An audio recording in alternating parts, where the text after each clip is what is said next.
About 15 or 20 years ago, I was going to do a keynote address on spirituality and work. I helped develop that whole arena in the world. And I was sitting there in the green room getting ready to go on, and I had this thought, if every business in the world is spiritual, is that what you want? And I said, well, not really. What I want strategically is if we can transform business, and because business is the temporal power in the world, you can transform the world. And then this thought came to me, oh, you're talking about heaven on earth. And I thought, oh my God, you can't say that. And I just sat there for a second and said, why not? I can talk to you about hell on earth, can't I? That's permissible conversation. So why can't we talk about heaven on earth? But at a more deeper fundamental level, what's your vision for this world, for the world that you live in? And wouldn't that be, if you had a magic wand, wouldn't you want to create heaven on earth? No war, no hunger, not war getting less or hunger getting less, but really the end of war, the end of hunger, the end of illness, the end of illiteracy, the end of slavery. So I began this inquiry by asking people, tell me about heaven on earth. I didn't know how to begin really. I spoke to people. Where I get my information from is in interactions with people. And over the years, what I've done is develop that notion into three very simple questions.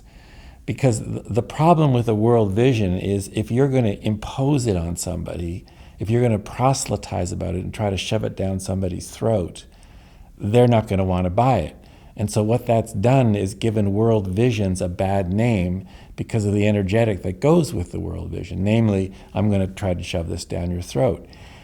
If, however, what you do is evoke a world vision from somebody, then it's a whole different story. The first question that I ask people is, tell me a time when you experienced heaven on earth. And what people do always when they answer that question is, they never say, what do you mean by heaven on earth?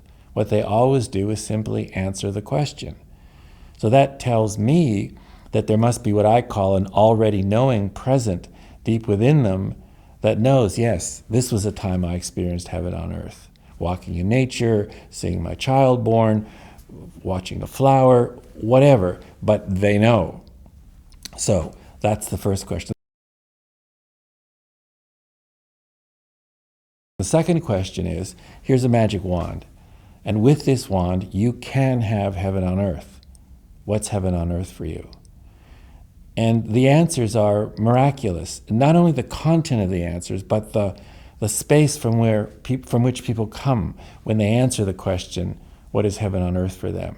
It's a soft space, it's a gentle space, it's not a proselytizing space, it's never trying to impose it on somebody. They're sharing what I initially called a deep truth, and then as I did this over hundreds and hundreds of people, I thought it was their soul speaking. Then I said, no, it's deeper than that. It's the essence of their soul speaking. And then I said, no, it's deeper than that. It's their divine essence speaking. People know what kind of world they want, but that conversation has not been present yet in the world with such permission.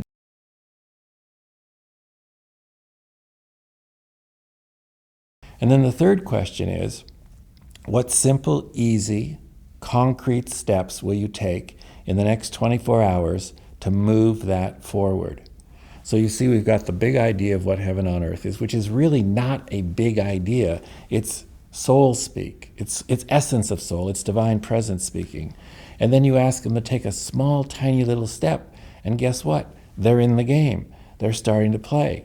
And imagine if we start expanding that to more and more people, then what we're really doing, I believe, is we're shifting the story of what it means to be a human and what it means to be humanity.